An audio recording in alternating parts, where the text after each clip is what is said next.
बैठक इसलिए हो रही है, स्कूल और हॉस्पिटल बनाने के लिए हो रही है। कि पूरे देश के पैमाने पर पिछले 65 सालों में जितनी भी पार्टियां बनी देश के अंदर, जो विद्यालय और जो अस्पताल का निर्माण हुआ, उसका क्या विकास है, उसका क्या स्वरूप है, वो कैसे चल रहा है, आप लोग उसके भुक्तभोगी।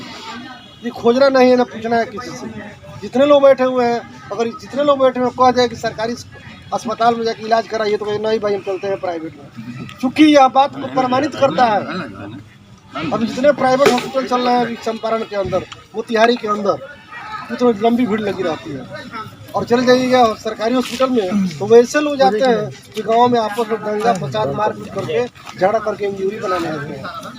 केवल इंजूरी का हॉस्पिटल बंद करा गया सरकारी हॉस्पिटल। और ओरिजिनली इलाज करना है तो बड़े बड़े जो हॉस्पिटल यहाँ पर देख रहे हैं, चले जाइएगा उनके चौक पर, तो हॉस्पिटल चौक के सामने जो है प्राइवेट चिकित्सकों का पूरा अंबार लगा हुआ है। वो लोग सेवा कर रहे हैं और मोटी रकम भी दे रहे हैं। तो जनता की गाड़ी कमाई उसमें जा रही है। जबकि गवर्नमेंट क्या है मित्रों, आप लोगों को पता होना चाहिए, दो ही चीज देश के अंदर, दुनिया के अंदर, एक ईश्वरीय सत्ता और एक राजनीतिक सत्ता आदमी के सीरत और सूरत में बदलाव ला सकती है। दो ही चीज, एक ईश्वरीय सत्ता, अगर ईश्वर चाहे तो ही पूरा बादल लग जाए, बारिश हो जाए, हम लोग यहाँ से भागना शुरू करें। ईश्वर अगर चाहे तो भूकंप हो जाए, हम लोग इसी में चले जाए।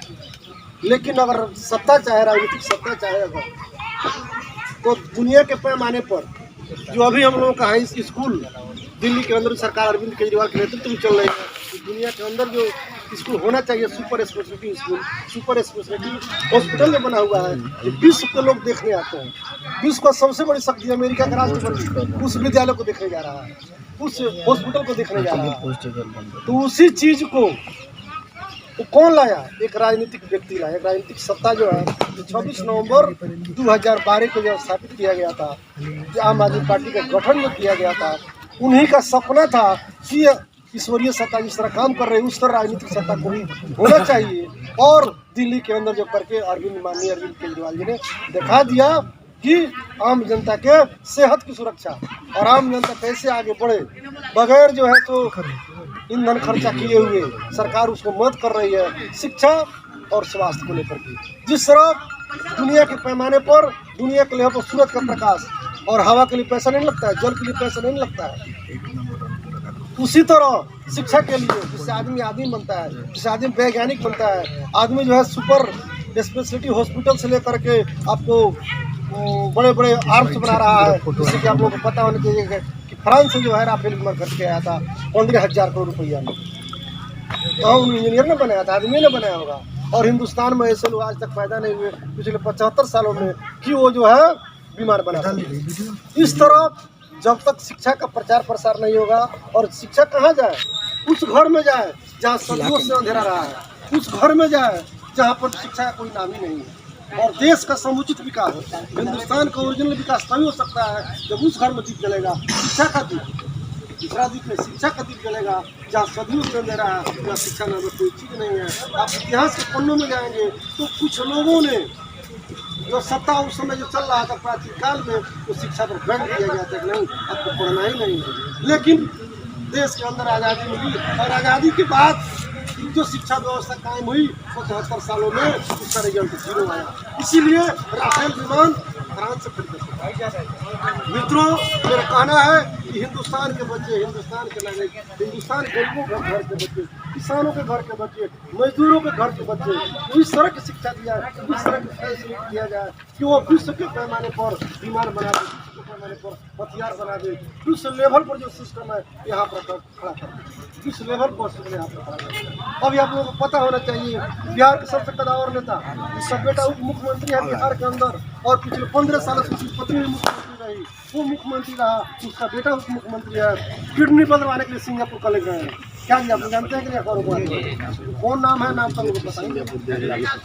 तो ये 32 सालों में लालू नीतीश का अलायंस जो चल रहा है, सरकार चल रही है, 32 सालों में ऐसा कोई बिहार के अंदर हॉस्पिटल नहीं बना जिसके अंदर किडनी बदला जाए, तो लालू प्रसाद जाते हैं सिंगापुर बदलाने।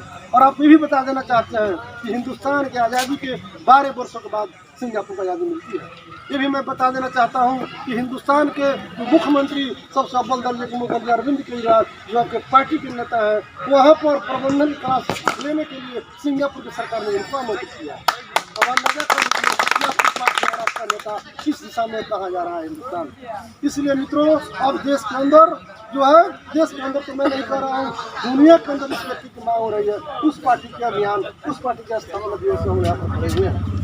आप लोगों को पता होना चाहिए 26 नवंबर ये अपने आप में हिस्टोरिकल डे है, ऐतिहासिक दिन है, क्योंकि इसी दिन भारत का संविधान बनकर तैयार हो गया था और फाइनल इसको लागू कर देना था। 26 नवंबर को कंप्लीट तैयार था जो 1950 में लागू किया गया था। तो 26 नवंबर ऐतिहासिक दिन है। और उस संविधान में क्या था, आप लोग हिंदुस्तान की आज़ादी से पहले हम लोग नहीं जानते हैं, हिंदुस्तान की आज़ादी के पहले हिंदुस्तान का जो कानून था वो अंग्रेजों द्वारा स्थापित कानून था। और अंग्रेजों को पहले जो था कानून वो राजाओं के द्वारा स्थापित कानून था। राजा जो कहता था वही न्याय होता था। आप जानते हैं कथा और कहानी में कम से कम जरूर सुने होंगे। लेकिन हिंदुस्तान की आज़ादी के बाद हिंदुस्तान को गुलामी से मुक्ति कराने के लिए हजारों लोगों ने, लाखों लोगों ने कुर्बानियाँ दी थी।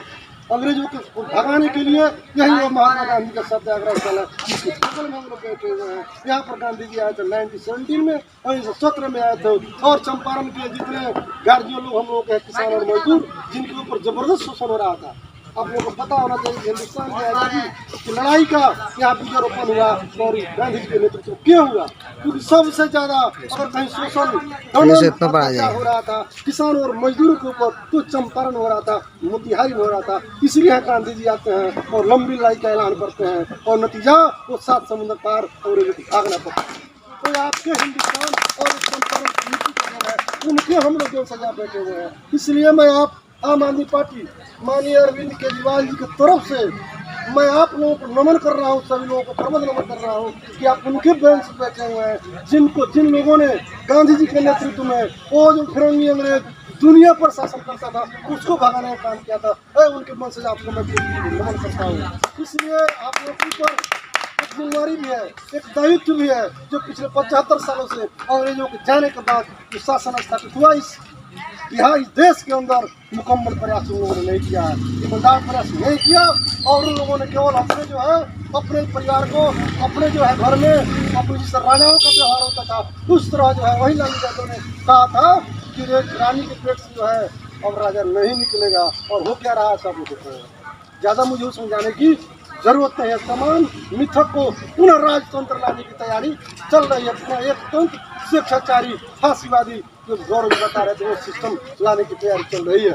इसलिए अगर हिंदुस्तान के आम आदमी के अंदर आम आदमी को और प्रशिक्षित नहीं किया गया तो हिंदुस्तान के 75 सालों के बाद आज़ादी का नतीजा और यह विकासशील राष्ट्र इसको विकसित होना चाहिए। आप तो हिंदुस्तान की आज़ादी के बाद में क्या होता है कौन चाइना जो विश्व शक्ति बना हुआ है और अपना हिंदुस्तान अभी विकासशील श्रेणी में बना हुआ है। सिंगापुर 12 साल के बाद आज़ादी मिलती है। और आप लोग भी पता होना चाहिए 1939 में 1939 में जापान में भूकंप आया तो जापान खंड हो गया और अमेरिका और रूस का ऊपर हमला हुआ था, जापान बर्बाद हो गया था और जापान विश्व की बड़ी शक्ति बना हुआ है। जबकि हिंदुस्तान उस तरह का फर्टाइल लैंड, उस तरह के लोग, उस तरह की ईमानदार शख्सियत दुनिया में कहीं नहीं है। और नेताओं के 75 सालों से बेईमानी का नतीजा है कि हिंदुस्तान हमारा विकासशील है, हमारा हिंदुस्तान विकसित होना चाहिए। इसीलिए हिंदुस्तान को नंबर 1 बनाने के लिए आदरणीय अरविंद केजरीवाल जी ने ऐलान किया है कि हमें हिंदुस्तान को नंबर 1 बनाना है। कैसे बनाया जाएगा हिंदुस्तान? ये जितने बच्चे हैं, जितने नौजवान हैं, ये उन सभी लोगों को शिक्षा के लिए मुकम्मल व्यवस्था की जाएगी। आपके घर में बच्चा पैदा होगा सियाने छोटे से ही इस सरकारी स्कूल में, और स्कूल ऐसा होना जिसमें आपको जो है विश्व स्तरीय और टॉप क्लास की व्यवस्था जो दिल्ली में है अभी उस तरह के व्यवस्था इस चंपारण में होना चाहिए। आम आदमी पार्टी जिंदाबाद जिंदाबाद जिंदाबाद, केजरीवाल जिंदाबाद जिंदाबाद जिंदाबाद। उस व्यवस्था को कायम करने के लिए क्रांतिकारियों का कार्य है। आप लोगों ने अंग्रेजों को भगाने का आपके दादाओं और परदादाओं ने काम किया है। इसलिए मैं आह्वान करना चाहता हूँ और आप लोग चुनौती आपके सामने पेश करता हूँ चंपारण के लोगों कि आपको जो है विश्व स्तरीय स्कूल हॉस्पिटल लाने के लिए आप लोगों को कदम से कदम बढ़ा के आगे चलना होगा, आगे बढ़ना होगा। नहीं तो फिर एक छड़िया फिर चल लेंगे और फिर वही हम लोग ना रुकते रह जाएंगे। इसलिए मैं बहुत बात कहना चाहता हूँ, लेकिन समय बहुत है। आप लोग बहुत समय से बैठे हुए हैं, गर्मी का यह सीजन तो नहीं है, लेकिन गर्मी में हम लोग बैठे हुए हैं। मैं आगामी कार्यक्रम की घोषणा करना चाहता हूँ, इसको आप लोग रिकॉर्ड करेंगे और इसको लिखेंगे और सब इसको जो है पालन करना है, क्योंकि आने वाला लोकसभा चुनाव हम लोग का 2024 का है। और इसलिए आज से 26 नवंबर से ऐतिहासिक दिन से तो संकल्प दिवस इसका नाम दिया गया है। हम लोगों को संकल्पित होना है और पूरे बिहार में नंबर 1 चंपारण लोगों की पार्टी बनानी है। गया जी में बुरा नहीं मानिएगा, हम लोग संकल्प लेना चाहते हैं।